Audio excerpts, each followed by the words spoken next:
We're starting today with the story dominating the headlines. It's the wildfires on the Greek islands of Rhodes and Corfu, which are causing chaos for thousands of locals and holidaymakers.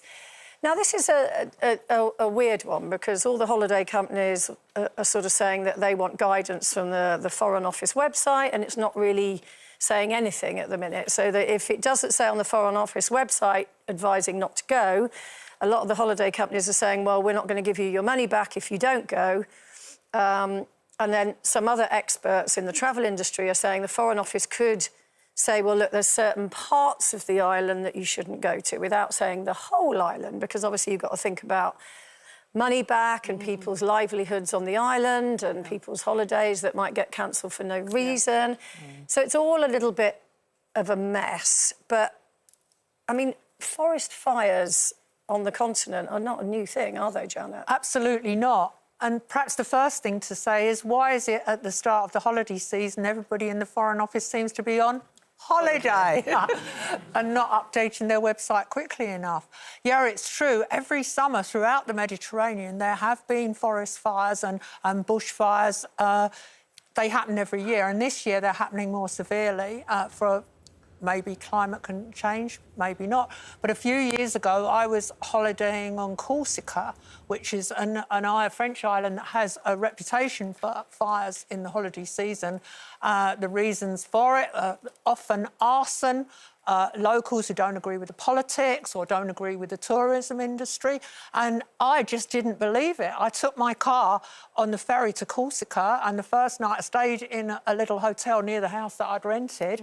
I looked up at the TV, the bar, and there was a hillside on fire, and in the middle of that fire was my holiday house. Wow. And it luckily didn't get as far as the house, but I know what it feels like to be in a forest fire. All you hear all night are helicopters dropping water, police sirens, ambulances, and you live in fear, plus the swimming pool's full of ash. So you can understand why people at home at the minute are looking at the images on the news and thinking, well, I don't want to go there, you know, because... But, yeah, you have to say, though, that the island is a big island. Yeah.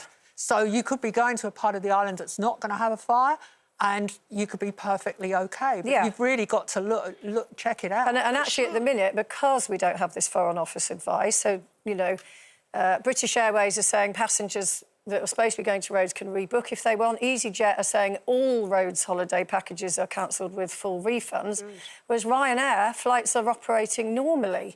So it's very sort of, you know, haphazard, isn't it, at the moment? That's quite crazy, you know, it's scaring me. I'm thinking about flying out for the summer holidays, some of these parts, and you just got to think to yourself, like, I think surely if there's a significant risk, one, the airlines or the government at that time will make the appropriate warnings and to stop majority of the flights with refund. It's a natural thing that's happening. No one hasn't just decided they don't want to go for that holiday and just want their money back. But I think as well we have to take responsibility and do your research.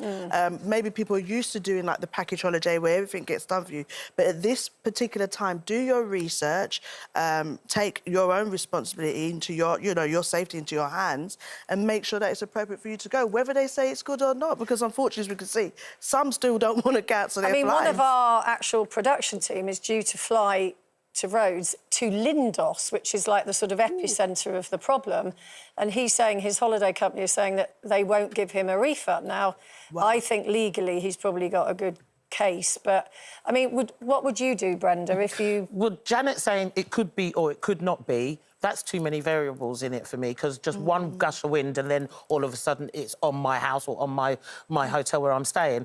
And as I agree with what Judy's saying, you should take responsibility. And for me, I wouldn't be going. If there's a fire anywhere in that... But if your holiday company's saying it's cost you £3 grand, but we're not going to give you the money back if you cancel... Yeah, but... And you could be in a part of the island where... I wouldn't be on that island.